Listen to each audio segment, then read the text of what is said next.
The Haunting of Hilltown. Hilltown, June 20th, 1920. Miss Norton's shower was leaking blood. Again. Not, mind you, rusty water. Not some weird red water weeds growing in her cistern.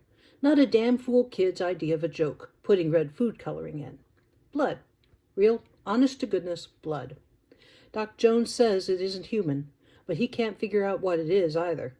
Except to say it isn't canny, which, of course, it isn't.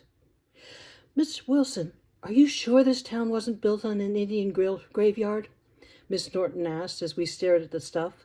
It was nasty, stinking worse than something from the pit of hell, which, I note, is saying something. Luckily, it only comes up once in a blue moon, because it's no fun getting rid of. They never admitted to one. I poked through my bag for the right tools. Mrs. McGill says the only tribe 50 miles of Hilltown didn't like this place at all. Warned the founder not to build here. They were right. Mrs. McGill was a town historian, and she knew what she was talking about. What education I had was forced on me by the old man, and I never did take to it. I didn't have time to be worrying about Hilltown's history anyway. I already knew settlers came to Hilltown not long after the Revolution and settled in to grow oats. It wasn't until our founder died in a freak accident that the trouble started and never really stopped. This is going to be expensive, isn't it? I heard that of yours. The one that says, this is going to cost you. I couldn't deny it. Now, Miss Norton, you know I can't do the job for free. Even if I didn't need to eat, I have to buy the materials. Baby's blood is expensive. I held up a crystal container, glistening ruby in the morning light. The parents don't like selling more than an ounce or so at a time. No blame to them either. Miss Norton sighed. She knew I was right. I suppose. And it's better than what Old Man Hill used to do. What Old Man Hill used to do wasn't talked much about around town. It was his fault we were in this fix, between choosing a bad luck place to build on and other things less wholesome. No one realized what he was up to back then, but now? Let's just say his grave gets spat on regular, and not just by human folk. I got my tools and rolled up my sleeve to find the right signals. Some of these incidents happen so regularly I have them memorized, but this was rare enough I needed them right in front of me. Get them wrong and I'd be looking at a long stint upside down in the pit. I didn't want to do that again, ever. Mind you, it gave me a chance to tell Old Man Hill just what I and the town thought of him, but getting out was no picnic.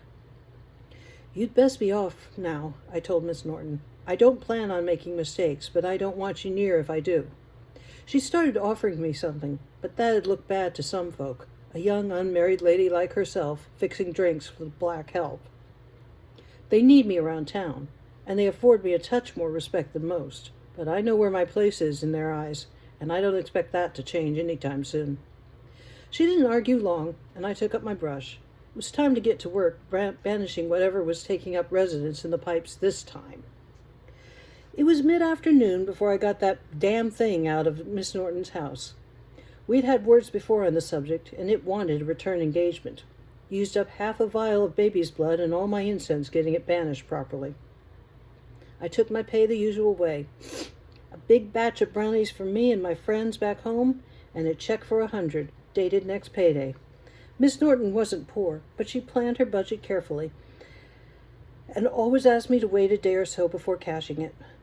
Those brownies of hers were her way of sealing the deal. Some of my housemates did love the things, sweets to the sweet, as it were. So a fresh, chewy batch of dark brown gold was a gift I couldn't refuse. I didn't need the money fast anyway, thanks to that snallygaster that had been poking around in Mr. Johnson's cesspool. Even if I couldn't have the money immediately, I still liked to bank my check, so I ambled downtown.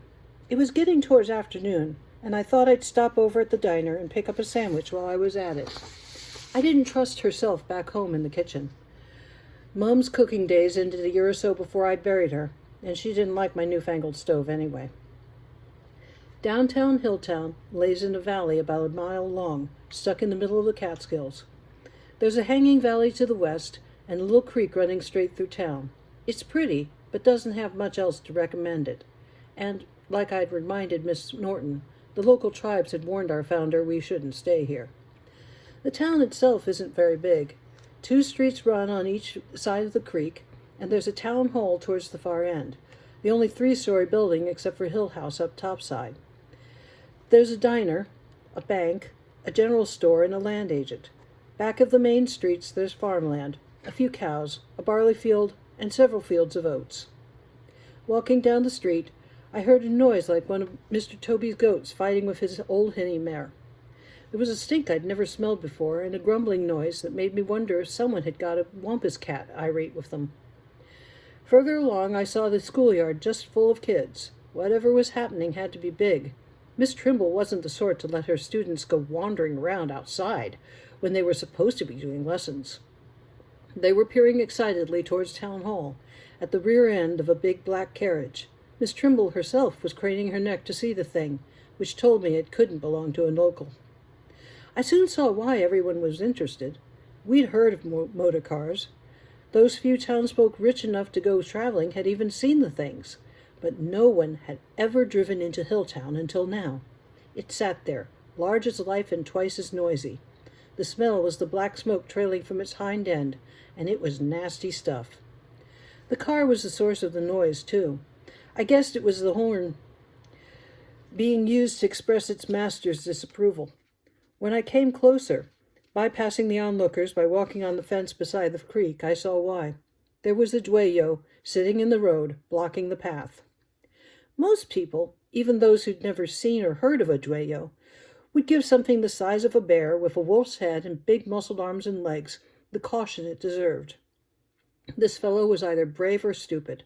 Based on the way he was shouting out the window for someone to move that damn dog out of the road, my money was on stupid.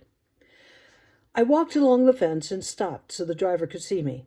"Excuse me, sir, but if you don't mind, I'll see what I can do." The man eyed me oddly. If I didn't know better, I'd have thought he recognized me from somewhere.